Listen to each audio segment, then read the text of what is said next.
ঢাকার পশুর হাটে বৃষ্টির প্রভাব, অল্প লাভেই ছেড়ে দিচ্ছেন বিক্রেতা। উল্টো চিত্র রাজধানীর বাইরে। শেষ সময়ে চাহিদা বাড়ায় দর চড়া, ছোট মাঝারি গরুর জমজমাট বেচা কেনা। বৃষ্টি বাদলের কারণে গরুর বাজার একবারে কমে গেছে। গতকালের থেকে 20-30 করে প্রতি গরু প্রতি কম। বড় গরুর দাম তুলনামূলক কম, ছোট গরু মাঝারি গরুর দাম একটু দাম বেশি। গরুই বাজারে কম, এই জন্য দামটা বেশি। আবহাওয়ার বিরূপ আচরণে ঈদযাত্রায় ভোগান্তি, মহাসড়কে যানবাহনের চাপ, ঝুঁকি নিয়ে ট্রেনের ছাদে যাত্রী, লঞ্চেও গাদাগাদি। পোলাপান নিয়ে শ্বশুর শাশুড়ি নিয়ে সবাই মিলে ঈদ করলে অনেক ভালোই লাগে। যাত্রী ভোগান্তি, এটা তো কেউ দেখ। দেখছিলেন প্রধান শিরোনাম। সন্ধ্যার সময় সঙ্গে আছি আমি ইমদাদুল হক। এবার অন্যান্য শীর্ষ সংবাদ। وأشهد أن لا إله إلا الله الملك العلام وأشهد أن نبينا وسيدنا محمدا عبده ورسوله। মহান রবের কাছে আত্মসমর্পণ, হজের খুতবায় ক্ষমা ও রহমত কামনা। 1 আযানের জোহর আসরের নামাজ, রাতে মুজদালিফায় অবস্থান। কাল জামারায় পাথর নিক্ষেপের পর মিনায় পশু কোরবানি। জঙ্গল সলিমপুরে চেকপোস্টে হামলায় দুর্বলতার শিকার র্যাবের। অতীতে আইনের শাসন না থাকায় রাষ্ট্রের ভেতরে গড়ে ওঠে আরেক রাষ্ট্র, বললেন মন্ত্রী। নির্মূলের ঘোষণা।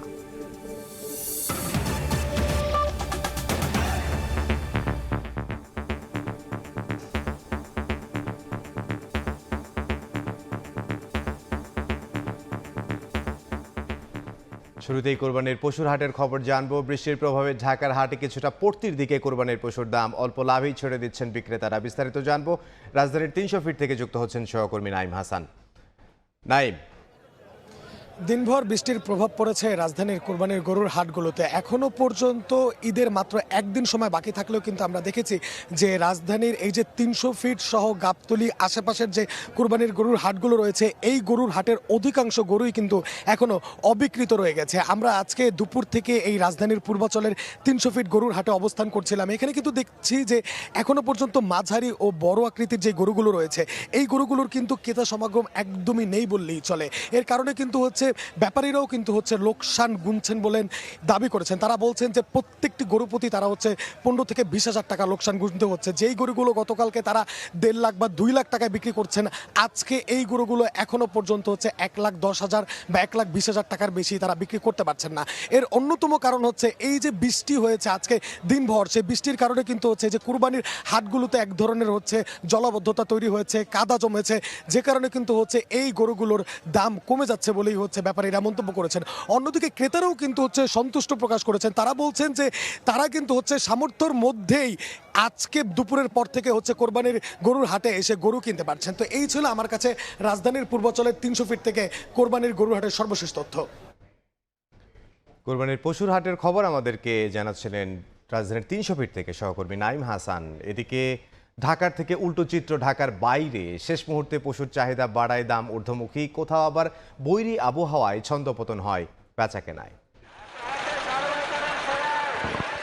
ঈদের বাকি মাত্র একদিন। উৎসর্গের এই উৎসবে অন্যতম অনুষঙ্গ কোরবানির পশু। শেষ মুহূর্তের বেচাকেনাই সরগরম হাট। রাজশাহীর বানেশ্বর পশু হাটে জমজমাট বেচাকেনা। এ হাটে গরুর তুলনায় ছোট ও মাঝারি আকারের গরুর চাহিদা বেশি। শেষ সময়ে সরবরাহ কম থাকায় বাড়ে চাহিদা, তাই বাজারও চড়া। একই চিত্র রংপুরের পশুর হাটেও। অন্য অন্য হাটের চেয়ে তুলনামূলক একটু দাম বেশি মনে হইতেছে। গরুই বাজারে কম, এই জন্য দামটা বেশি। ব্রাহ্মণবাড়িয়ায় ভাদুঘর পৌর বাস টার্মিনাল হাটে ছোট, মাঝারি ও গরুর পাশাপাশি মিলছে মহিষ, ছাগল, ভেড়াও। এটা নিলাম 82,000 টাকা দিয়া। গরুর বাজার একটু বাড়তে পারে, কম তো না। নীলফামারীর ঢেলাপির গরুর হাটেও জমজমাট বেচাকেনা। জেলার বিভিন্ন প্রান্ত থেকে গরু নিয়ে আসেন পাইকার ও ব্যাপারীরা। দাম অনেক বেশি যাচ্ছে। যে হিসাবে পালন করছি সেই হিসাবে আমাদের চাহিদা অনুযায়ী দাম পাচ্ছি না আমরা। ঠাকুরগাঁওয়ের পশুর হাটগুলোতে 50,000 টাকা থেকে শুরু করে 4 লাখ টাকা পর্যন্ত বিক্রি হয় কোরবানির গরু। এদিকে বৈরী আবহাওয়ায় চরম বিপাকে পড়েন গোপালগঞ্জের হাউজিং প্রকল্পের পশু হাটে আসা মানুষ। খাদিজা স্বপ্না, সময় সংবাদ। ঈদের মাত্র একদিন বাকি থাকায় সব পথে ঢল নেমেছে ঘরমুখী মানুষের। যাত্রী ঠেসে ছেড়ে যায় একের পর এক ট্রেন ও লঞ্চ। শেষ সময়ে মহাসড়কেও বেড়েছে যানবাহনের চাপ।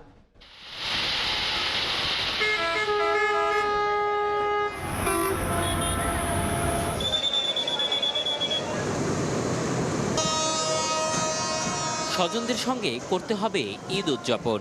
বৃষ্টি মাথায় নিয়েই তাই বাড়ির পানে নগরবাসী। ট্রেন, বাস, লঞ্চ সব পথেই মানুষের ঢল। বৈরী আবহাওয়ায় শঙ্কার মধ্যেই সদরঘাট লঞ্চ টার্মিনালে ভিড় করেন নানা বয়সী মানুষ। যাত্রী ঠেসে ছেড়ে যায় একের পর এক লঞ্চ। পন্টুনে না ভিড়েই ঝুঁকি নিয়ে যাত্রী তুলতেও দেখা যায়। যাত্রী উঠাইতেছে ওই সাইডে দিয়ে, যাত্রী খুবই রিস্কে। সিঙ্গেল কেবিন নন এসি 2040 টাকা, আমরা নিচ্ছি 1300 টাকা। শিডিউল বিপর্যয়ে ভোগান্তিতে পড়েন উত্তরবঙ্গগামী ট্রেনের যাত্রীরাও।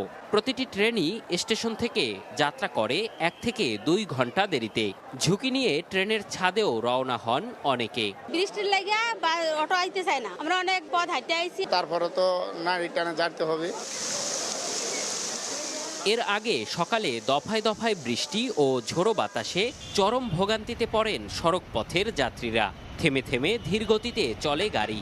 বাইপেল থেকে শ্রীপুর, গাজীপুর চৌরাস্তা হয়ে চন্দ্রাসহ ঢাকা টাঙ্গাইল ও ঢাকা ময়মনসিংহ সড়কে বাড়তি চাপে দুর্ভোগ বাড়ে কয়েক গুণ। 800 করে টাকা নিচ্ছে, ভাড়া তো মূলত 600 টাকা। প্রশাসন যদি এখানে কঠোর থাকতো তাহলে মনে হয় যে রাস্তাঘাটের জ্যামগুলো হতো না। তবে পদ্মা সেতু হয়ে দক্ষিণ পশ্চিমাঞ্চলে নির্বিঘ্নে বাড়ি ফেরেন মানুষ। ঢাকা চট্টগ্রাম মহাসড়কেও স্বস্তি নিয়েই ফেরেন সবাই। ছায়দাবাদ বাস টার্মিনাল পরিদর্শনে গিয়ে সড়ক পরিবহন ও সেতুমন্ত্রী জানান, ঈদযাত্রায় অনিয়মের অভিযোগ পেলে নেওয়া হবে তাৎক্ষণিক ব্যবস্থা। হাজার হাজার যাত্রী যে গাড়িতে একটু ফাঁকা পাচ্ছে উঠতে চাচ্ছে, সুপারভাইজার অনেক সময় 100 টাকা বেশি নেওয়ার চেষ্টা করে, কিন্তু যাত্রী যখন সচেতন হচ্ছে, অভিযোগ করছে, আমরা ব্যবস্থা নিচ্ছি। এদিকে পাটুরিয়া দৌলতদিয়া ও আরিচা কাজিরহাট নৌ রুট হয়েও ফেরি ও লঞ্চে বাড়ি ফেরেন অনেকে। এম এ আজিম, সময় সংবাদ, ঢাকা। মহান রবের কাছে নিজেকে সঁপে দিলেন 16 লাখের বেশি মুসলমান। পবিত্র হজের খুতবায় আল্লাহ তাআলার ক্ষমা ও রহমত কামনা করেন তারা। মুফতি আব্দুল্লাহ তামিম জানাচ্ছেন বিস্তারিত।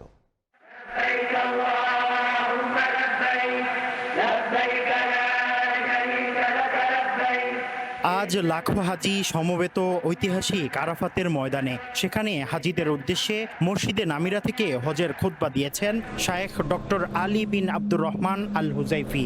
আসসালামু আলাইকুম ওয়া রাহমাতুল্লাহি ওয়া বারাকাতুহু। এতে তিনি বলেন, আমরা আল্লাহর নির্দেশে ফরজ ইবাদত হজ পালনের জন্য এই আরাফাতের ময়দানে একত্রিত হয়েছি। তিনি আরো বলেন, নবীজি বলেছেন, ইসলাম হলো আল্লাহ এক এ বিষয়ে সাক্ষ্য দেয়া, নামাজ পড়া, রোজা রাখা, যাকাত দেয়া, সক্ষম হলে হজ করা। খুতবা শেষে তিনি বিশ্ব মুসলিমদের জন্য দোয়া করে বলেন, হে আল্লাহ, আপনি গোটা বিশ্বের মুসলিমদের হেফাজত করুন। আল্লাহু আকবার,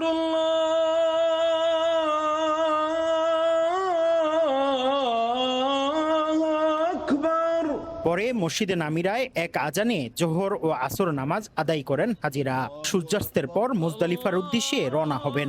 সেখানে রাত কাটাবেন খোলা আকাশের নিচে। একসঙ্গে আদায় করবেন মাগরিব ও এশার নামাজ। ভোর হলে নিবেন জামারাতে যাওয়ার প্রস্তুতি। সেখানে গিয়ে তারা শয়তানকে পাথর মারবেন। আসসালামু আলাইকুম ওয়া রাহমাতুল্লাহ। মুফতি আব্দুল্লাহ তামিম, সময় সংবাদ, আরাফা, সৌদি আরব। সড়কে শৃঙ্খলা ফেরাতে বসানো এআই ক্যামেরার মামলা নিয়েও চলছে প্রতারণা। বিআরটিএর ওয়েবসাইট ক্লোন করে টাকা হাতিয়ে নিচ্ছে চক্র। এ নিয়ে সচেতন হওয়ার পরামর্শ সংশ্লিষ্টদের। কামরুল হাসানের রিপোর্ট। এসএমএস পাইছিলাম কিছুদিন আগে, হঠাৎ করে সেখানে আমাকে বলতেছে যে আমি ওভার স্পিডিং করছি এবং এটার জন্য আমার নামে একটা মামলা হয়েছে এবং সেটার মামলার জন্য আমার 3000 টাকা পে করতে হবে। তবে আমি যদি 7 দিনের মধ্যে দেই তাহলে 1500 টাকা। এভাবে এআই প্রযুক্তি নির্ভর মামলা নিয়ে নিজের অভিজ্ঞতা শেয়ার করছিলেন প্রযুক্তিবিদ আব্দুর রাকিব। জানান, সরকারি ওয়েবসাইট ক্লোন করে কিভাবে টাকা হাতিয়ে নেয়ার ফাঁদ পেতেছে প্রতারকরা। এমন অভিযোগ পেয়ে অনুসন্ধানে নামে সময় সংবাদ। অনুসন্ধানে জানা যায়, এই চক্রের সদস্যরা প্রথমে টার্গেট করা ব্যক্তির মোবাইল নাম্বার সংগ্রহ করে। পরে সেই নাম্বারে bspbrta.payfeebd.icu এই ঠিকানার লিংক পাঠানো হয়। বলা হয় তার গাড়ি কিংবা মোটরসাইকেলের নামে এআই মামলা হয়েছে। ভুক্তভোগী গাড়ির মালিক সেই লিংকে ক্লিক করলে বিআরটিএর আসল ওয়েবসাইটের আদলে তৈরি নকল ওয়েবসাইটে চলে যান। এমন অভিযোগের বিষয়ে বিআরটিএ চেয়ারম্যান জানান, মামলা কিংবা জরিমানা আদায়ের বিষয়টি তাদের এখতিয়ারে নেই। এটা একটা প্রতারক চক্র হয়তো তারা এরকম তৈরি করেছে। এই মেসেজটা আমরা পেয়েছি গতকাল রাতে। আমরা জেনে সঙ্গে সঙ্গে চেক করে দেখেছি দিস ইজ ফেক মেসেজ, অর্থাৎ জনগণ বা সাধারণ মানুষের যেন কোনো অবস্থায় এই ফেক মেসেজের প্রতি আকৃষ্ট না হয়, তারা যেন সতর্ক থাকে, সচেতন থাকে। আমরা যাদেরকে অথেন্টিক মনে করতেছি যে এটা একদম আমরা অবশ্যই এবং এটার মধ্যে কোনো সন্দেহ নাই, আমরা শুধুমাত্র তাদেরকে প্রথমে তাদের কাছে একটা হার্ড কপি যাচ্ছে, এই হার্ড কপি যাওয়ার সঙ্গে সঙ্গে তাদের মোবাইলে একটা খুদে মেসেজ যাচ্ছে। প্রযুক্তির সহায়তায় যানজটের নগরী ঢাকায় কিছুটা স্বস্তির দেখা মিলতে শুরু করেছিল এআই এর হাত ধরে, কিন্তু প্রতারকদের কূটকৌশলের এই বাধা কিভাবে দূর করবে কর্তৃপক্ষ, সেই প্রশ্ন থেকেই যায়। কামরুল হাসান, সময় সংবাদ, ঢাকা। এই ছিল সন্ধ্যার সময়ে। এরপর জনপদের সময় সঙ্গে থাকবেন সহকর্মী জাফর সাদিক। ধন্যবাদ ইমদাদ। জনপদের সময় নিয়ে আসছি কিছুক্ষণ পর, সঙ্গে থাকুন সময়ের।